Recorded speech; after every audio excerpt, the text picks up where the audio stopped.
Cats podcast. Ready? Let's go.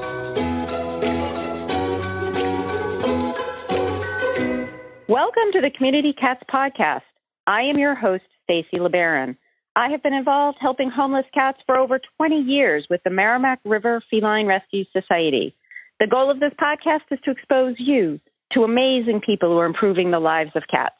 I hope these interviews will help you learn how you can turn your passion for cats into action. Today, we're speaking with Merritt Clifton of Animals 24/7. Merritt was a past guest of ours, and he was on episode number 67, and this is going to be episode 169. So we've been about 100 episodes since our last chat with Merritt. And if you're interested in finding out how Merritt got started, his history, I definitely recommend you go to the communitycatspodcast.com, search Merritt Clifton or number 67, and the episode will pop right up. But today we are going to be focusing on statistics. So, Merritt, I'd like to welcome you to the show. Good morning.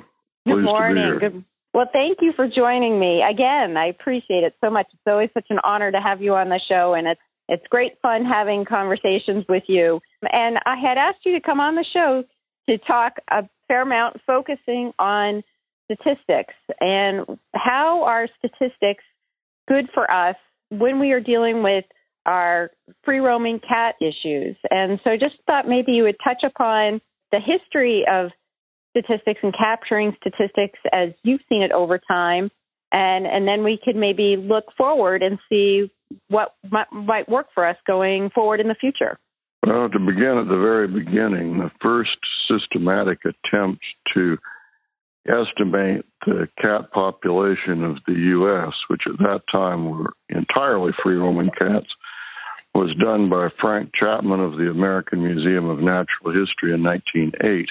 Unfortunately, his findings were then picked up by the U.S. Public Health Service and an ornithologist named Edward Forbush, who was an inveterate cat hater, and they pretty much immediately used the numbers that Chapman had come up with to claim that the country was being overrun by cats, to blame cats for the huge destruction of bird populations that was basically caused by transforming a wooded continent into farms and fields and factories, and touch off pogrom, anti-cat pogrom, across the United States that lasted for years, and echoes of it are still among us. In that period of time when cat hatred was in the United States was nearing a peak, Howard and Clara Trumbull, who were then graduate students, developing what became the National Family Opinion Survey, looked at the same problem. They also established an estimate of the total number of cats. They subdivided it between pet cats and free-roaming cats who were not somebody's pet, alley cats they called them in those days. And they also did estimates of dogs. They came up with numbers that were fairly consistent with what Chapman had come up with, but by an entirely different process of reasoning. And it showed growth that was more or less what you would expect in the pet population due to the increasing affluence of American families. They were looking at numbers in the range of 20 million cats, most of whom were at large. The Trumbulls came back to that in 1937, replicating their survey for the Corning Glass Company, which was interested in the subject because they were selling pet food in those days in canning jars as opposed to tin cans like we know it today. They found then that the cat population had increased to around 30 million. And again, this reflected the growth of the human population because cats were largely dependent, even though they weren't indoor pets for the most part, largely dependent on food sources created by humans that attracted mice and rats. And then there was a transition period in American society, the post-World War II transition phase. And one of the things that came about as a result of developments during the war in packaging was the introduction of canned pet food. And the American Can Company sponsored the Trumbolls to do another survey. This time they spent 3 years doing it. And it really became, for almost half a century, the baseline information that we used for calculating practically every kind of humane progress involving dogs and cats. And they were the first to document that cats were beginning to come into homes in great numbers. Almost a third of the cat population at that point were at least part of the time in homes. And then there was a long leg.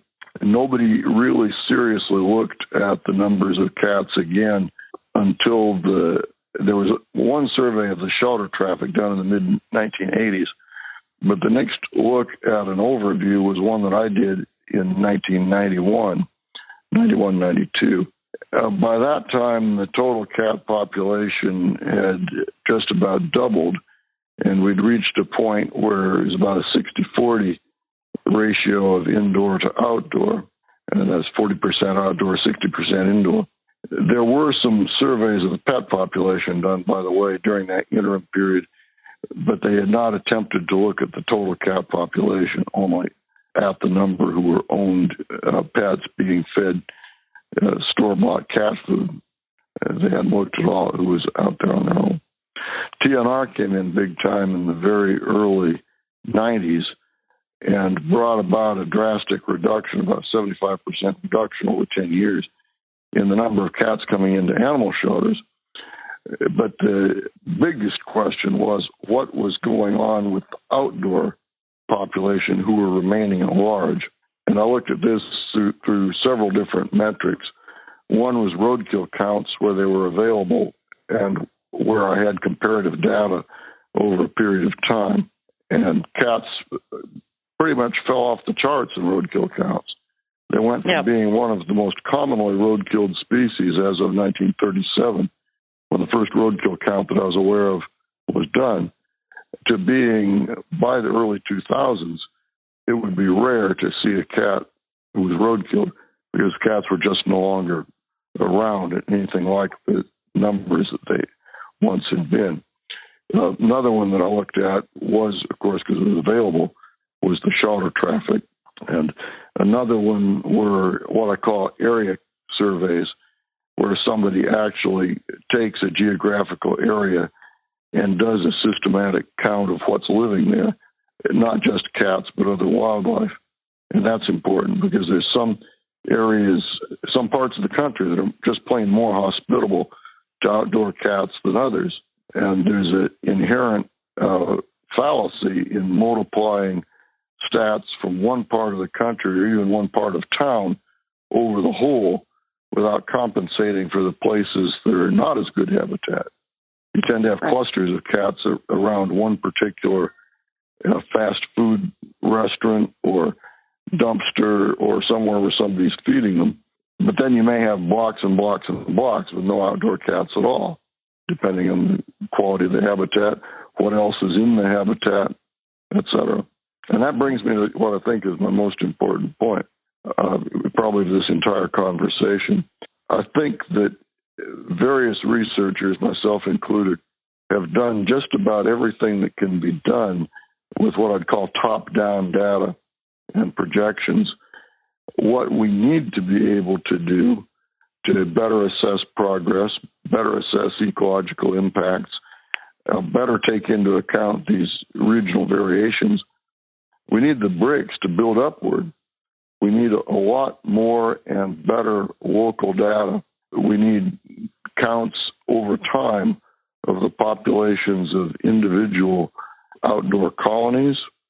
We need comparative counts of outdoor colonies with bird populations, other native wildlife populations. We need to be able to do more to assess, for example, the differences between where you are in southern Vermont and where somebody might be in Gainesville, Florida.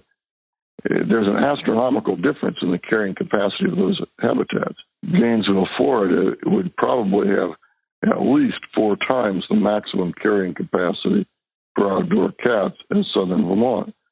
because it doesn't have anywhere near the numbers of competing mesa predators.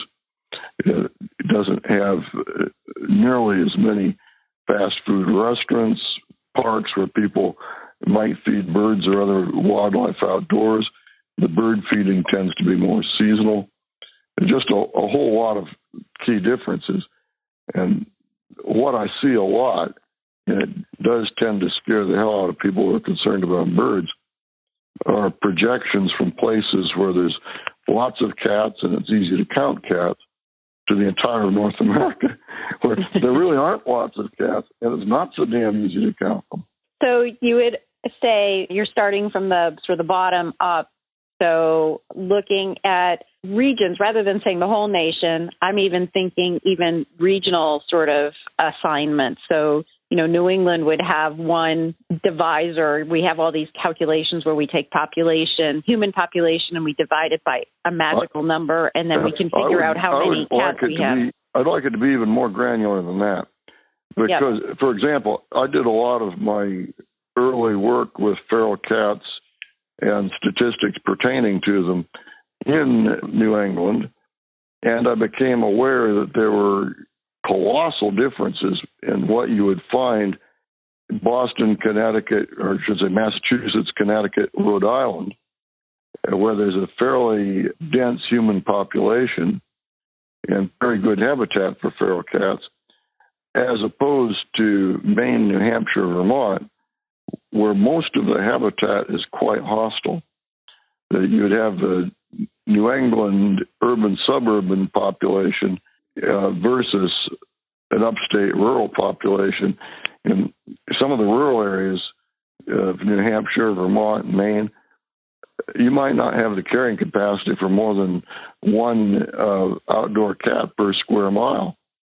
Mm-hmm. There's other places in southern New England where you could conceivably have a population of 300 per square mile, which is the maximum density that raccoons got to. You could compare the carrying, even though they're very different animals, you could compare the potential carrying capacity for cats to that of raccoons, just on the basis that they're animals of similar size who do eat some of the same things. It'd be very What crude. do you think about weighting the factors in there, too? How about weighting a certain area based on median income values, or maybe even some health factors within that community to poverty levels and that kind of thing? That would then, I would think, would give the potential for that community to have a higher rate of free-roaming cats than another community that has, a higher median income level. There are definitely weighting factors. But the obvious socio-demographic weighting factors, in my experience, are pretty much irrelevant. What I found were things like the presence of stone walls in a community would increase the carrying capacity of the habitat. And you say, well, what in the heck does that have to do with it? It actually has a lot to do with it, because those stone walls provide the cracks and crevices where the mice live. They provide the hiding places for the cats. They provide cats like to walk around edges. They don't like to go through open space. So basically, the more protected edge habitat you have that's very favorable to mice, potentially the more outdoor cats you're going to have. Whereas if you have an area that's all spacious lawns, it might be great for deer, but it's not going to be so great for cats.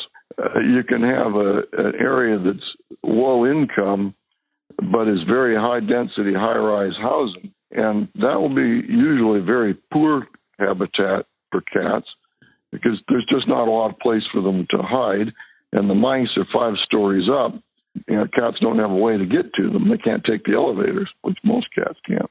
So the cats are either in somebody's apartment or they're not there. On the other hand, you can have an older neighborhood of single-family frame houses with crawl space basements and fairly accessible refuse, and that can be an outdoor cat heaven. Same thing with the affluent people.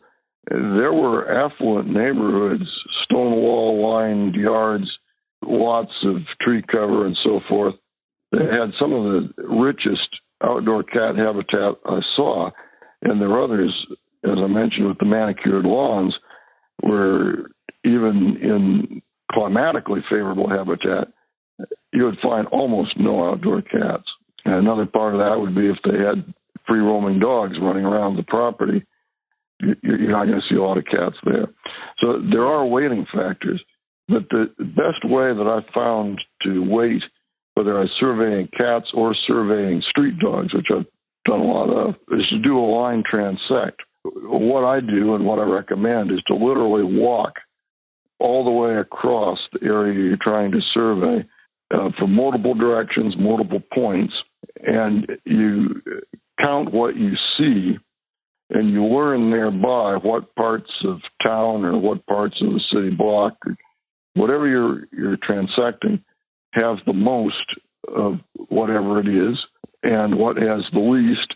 And then you can get out your aerial survey map and calculate how many of X type of habitat you have compared to Y habitat. That's really the only way to do it. Otherwise, if you don't use the aerial photos and so forth, and if you don't do the transects, you really don't have any idea how the habitat's going to balance out and stratify. And I've done things, and other people have done things like multiply the cat population and dog population around fast food restaurants, strip malls, dumpsters, by the number of such things in a community. And that, it sort of works, but it's not good enough. I want something a lot better than that. Because, for example, some shopping malls are almost all indoors.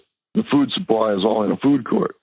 People aren't taking the food outside, so it's not accessible to mice and rats. It will be accessible to cats. Other places, it's exactly the opposite. Does your organization not have a clear vision of what its goals and objectives are? Does it seem like everyone on your board has a different idea of what you should be doing and how to do it? Well, I can help you with a visioning workshop. I offer affordable, quick, and painless strategic planning services for a small organization. I can even offer my services virtually. Are you interested? Just reach out to me at Stacy, Stacy, at communitycatspodcast.com. Support Boston's Gifford Cat Shelter Spring Soiree and Silent Auction on April 22nd from 6 to 9 p.m. at the Needham Town Hall. There will be fun, food, and festivities. For more information, go to giffordspringsoiree.org or go to giffordcatsshelter.org. If you were part of a group just starting out in a relatively new community and they didn't have a great sense of what they might know of a few colonies, and that's how they've gotten involved in that community. But if they wanted to try and say, okay, well, what are we taking on here, or even just to get some estimates, what would be your first steps would be to take that walk through that area in order to get the lay of the land? This is going to make it difficult, very difficult for some people. You have to do it night and day, especially with cats, because your true ferals are going to be 100% nocturnal. They're not going to be really easily seen, and you have to be out there in their habitat at night to know they're there. You're never going to find them by day. You can try to bait them out with daytime feeding. I advise against that for a whole lot of reasons, but even the most assiduous feeder is still not going to get your true feral to come out very much or very rapidly by daytime. They've evolved to hunt rodents at night. They've learned to hunt rodents at night. Daytime is when they get their beauty sleep. Of course, all cats are beautiful, but those that get their rest are probably more beautiful than others. You used to have a listing of states and when you had animal people, and you decided to stop carrying that list. And I thought maybe we could segue into sort of why you decided to stop having that list, as well as what would be the role with shelter statistics with our community cat count awareness. Well, after 25 years, I quit doing the state. It wasn't just state, it was community, actually, at the community level. I quit doing those surveys because they had become misleading, and people were competing for the wrong thing. Instead of trying to reduce shelter admissions by reducing the population of animals at large and at need, the competition had been to increase the live release rate, which meant basically throwing them out the door by any means you could, regardless of the outcome. And people were bragging about numbers that they really shouldn't have bragged about. The other problem that I was seeing more and more is that the shelter traffic was less and less reflective of what was out there. The advent of TNR meant that a great number of cats at large are no longer coming into shelters. There's no longer a central counting point. It used to be that you could pretty well assume that what was coming through shelters was representative of what was at large in the community, whether you're talking about stray dogs or feral cats that have the misfortune to be trapped and brought to a shelter. These days, shelters are probably only seeing a small fraction of the numbers of either cats or dogs in the community because there's so many independent rescuers and rescue groups who are doing their thing with no central reporting. So the data is less and less indicative, shelter data, less and less indicative of what's really going on, and especially on the cat side of things. What ideally I would have would be some sort of systematic reporting or survey system whereby I could look at a community and I could see how many cats were in neuter return programs, how many dogs were in fostering programs, that sort of thing. But that doesn't exist, and I don't think it ever will exist because people who do TNR or dog rescue there are more people who are inclined to care about animals and less people who are inclined to care about statistics. Nonetheless, the statistics are extremely important, and we need to get a lot better at tracking them. One thing I do, by the way, there's several different surveys available pretty much annually of consumer habits relative to dogs and cats, what they buy. And one of those surveys looks at what people buy for dogs and cats generally. The other looks at what people buy for their own pets. And I find that comparing this data is instructive because the difference between the two, and they always differ by about 10%, the difference between the two may be the difference between which cats are fed outdoors, which dogs are fostered, and which are kept as pets. And looking at that, it points toward a fed outdoor cat population of not more than about 8.5 million cats in the United States, probably less. It's interesting. It's interesting. I don't think we look at industry efforts enough to be able to use them in our research. So I think it's fascinating that you're turning towards that area and looking at industry. I mean, going way back to Corning Glass. Well, this could be done even on a community basis. There's some shelters now, like here in Seattle, where they're working with local supermarkets to try to identify people with unregistered dogs based on who's buying dog food. But local cat rescue organizations might be able to do something similar if they get cooperation of supermarkets to let them know how much cat food they're selling, and then compare that to how many cats veterinarians are seeing. This is another good, simple quote unquote, because it's not all that simple, but it's accessible data. You can find out how many cats veterinarians in your community are seeing versus how many cats people are buying food for. And somewhere in that gap between the ones that don't go to the vet or go only for sterilization and the number that are being fed, you'll have your outdoor population. You're part of a unique measure. I think this whole topic is incredibly fascinating. There is an online software package called catstats.org that organizations can use to track the colonies that they're working on. As we've said, nothing is ever 100% perfect, but it's definitely a start in the direction of really tracking what's going on out in the community and what life is like for our cats out there, rather than declaring a community is, super and wonderful because the local shelter has a high live release rate. That's not representing the quality of cats in the whole community, beyond the shelter. This brought up something else very, very important. There's very little longevity data that anybody's put together on outdoor cats. And at this point, this is now 25 years after I did the longevity survey that I did in Connecticut.